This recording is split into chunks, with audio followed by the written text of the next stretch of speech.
Hi, it's Jessica DaMassa with WTF Health. I'm here at the HISA studio at HIC 2019, and joining me right now, I have HISA's brand new Workforce Director, Adam Phillips. Adam, it's a pleasure to meet you. Same to you, Jessica. So I understand that you got your position in part because of a very passionate manifesto you wrote about digital health here in Australia. So I want to hear some of this. So tell us what was in this manifesto. What's the issue? So I'm a pharmacist by training, and I've spent the last 6 years working increasingly in data and digital spaces. And the job ad came up from Louise, and Louise's advertisement really did something in my mind, and I literally just wrote what I thought. Okay, and what did you think? So, over the last, particularly 3 years, and I've spent some time working for a vendor in pharmacy, a little bit of frustration, I suppose, about lack of progress has actually turned into urgency a little bit in my mind, particularly around investment, getting good outcomes for users of care, users of healthcare systems. So really, I think the base of it is we haven't unlocked the potential. We're spending a lot of money, we're spending a lot of time, there's a lot of very good people doing a lot of great work, but it just feels very inefficient. Okay. There's something different that has to happen, and Workforce is absolutely front and centre, all of that. And so, yeah. Is that where you feel the inefficiency is coming in? Is it a fact that the technology has moved beyond the workforce's capability at this point? I think the technology is often pointed at current systems, which takes into account a lack of core capability in the workforce.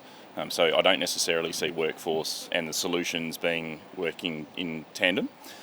So I don't necessarily think Workforce is the inefficiency, but I think Workforce is the way we unlock that investment and that potential going forward, and ultimately to move us to the next phase of digital health where we're actually implementing care in a digital society.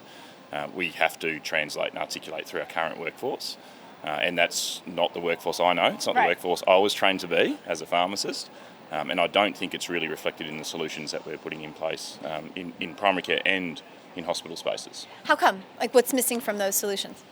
So I think the solutions that we know of, and I'll talk primary care for a moment. I know there's a lot of focus on tertiary, but in primary care we've still got a lot of really old technologies. We tend to build workarounds, and we tend to build them in siloed marketplaces where, particularly in Australia, it's hard to attract investment into what looks like a small market rather than a larger market you can do something differently in.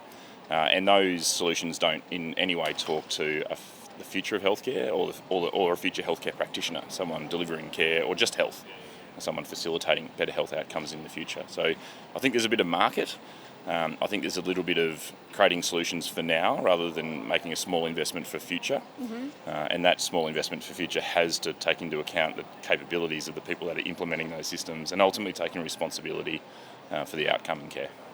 Where's the disconnect between that frontline staff, that frontline team that's delivering care, and perhaps those who are investing in the types of solutions that are not moving things forward far enough? I mean, I love what you said. It's like, it's an investment in something that's only like moving things forward in the right now, but not a long-term investment in any way. Yeah. So where's the disconnect there? That's a really good question. So one of the things that I've seen in my profession in pharmacy, and particularly community pharmacy in Australia, is we look at the current system of pharmacy rather than looking at pharmacy as part of a bigger system of healthcare. You're not alone in that. No, absolutely, and it's a theme, and it's been a theme for a long time, but it's absolutely true, and it's hard to attract investment to look at what is not a market yet. And that was a personal experience of mine in the vendor space in the last couple of years. It's extremely hard to explain that, particularly to executives that are from outside of health, and ultimately outside of digital solutions as well, often where the investment's coming from. So I think the disconnect is actually about the outcome and truly believing in the outcome, which is better health outcome, and being very pragmatic and honest about the limitations we have in our system, i.e. actually looking at it as a business system. Rather than making assumptions. And one of the assumptions in my world is assuming all practitioners are there just to get best healthcare outcomes, because it's just not true. People go to work for lots of reasons, and we have to genuinely understand that and appreciate that in order to move the whole community forward and make the most of this huge investment. And we see, a great deal of great partners here at HIC this year whose solutions need a better workforce capability to make sure that they actually deliver better care through those systems. So what is, I mean, I know you're very new in your role. Yes. So what is the 5-point plan here for tackling Yeah. this? I mean, what are you going to do? How do you bring along, because I mean, you're talking to me not only about the workforce itself, but also the people investing in the infrastructure around that workforce, Yes. and then also the vendors who are bringing solutions Yeah. to bear. And so this is, what are you going to do, Adam? Yeah, it's huge. It's huge, and I don't know. I love it. I don't know. But I can tell you what I see. Yeah, no, and please. and I think there are a few key themes. So And maybe somebody out there can help you guys out. and there certainly are. They're in our community. One of the fantastic observations in my first month at HISA has been just the sheer quality of the volunteer effort and the thinking and the documented thinking that's happened, particularly over the last 5 years, is exceptional. So part of my role is to find the bits that we can actually build into a strategic plan, and start to execute on those.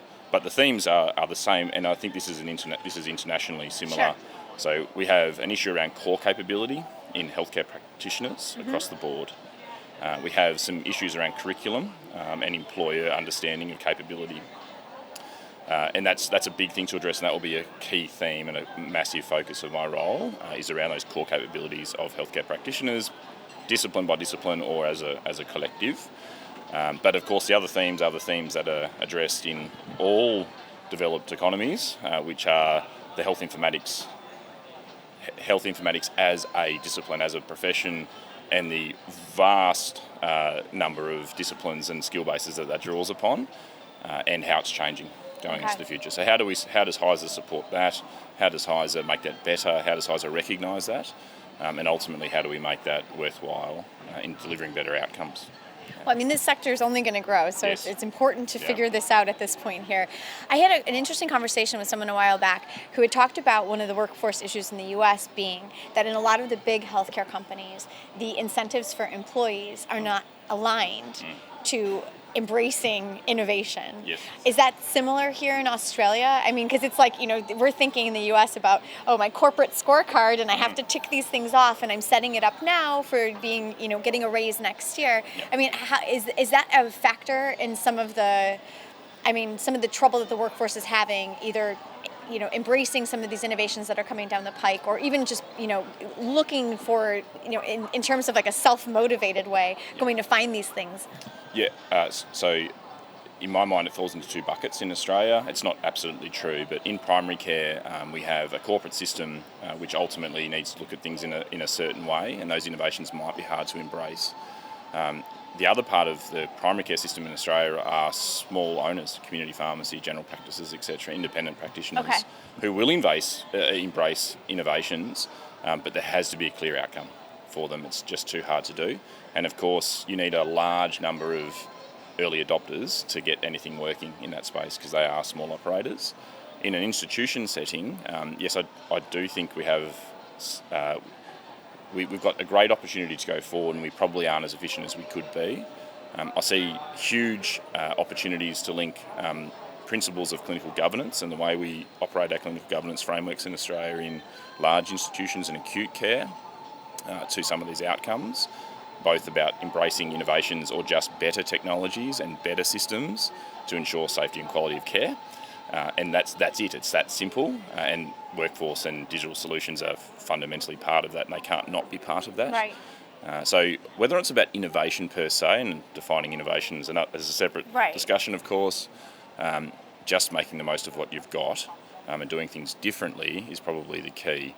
But I think linking it to that core principle of how does a consumer of care, how do we make them confident, or how can they be confident in delivering safe and quality care? If we just focus on that as systems and organisations, we'll always talk to what's better, how can I do it better, what do I need from my workforce to make sure that happens. Last question for you. Where do you think the change is going to come from in terms of tipping things into a new paradigm with the workforce here that is working in this digital health arena, in this health IT arena? Yep. Is it going to come from, it was like the two buckets, like the bucket where it's like these these independently owned and operated that are able to be a little bit more agile, or is it going to be the big organizations just because of the scale? I mean, it's kind of, you get the same question in the US, but we're operating with different numbers than you are in a lot of ways, and there's a lot of different funding sources, so it's different. So here in Australia, what do you think? Is it going to come from the little guy, or is it going to come from the big healthcare incumbents?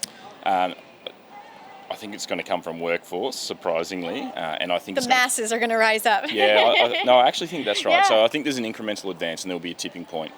I don't think it's going to be amazing. I don't think there are any barriers to massive change. I think the big massive change around delivering healthcare in the digital society, that's a separate issue. But in terms of just making the most of what we've got currently, right. I actually think it's an incremental advance in workforce understanding.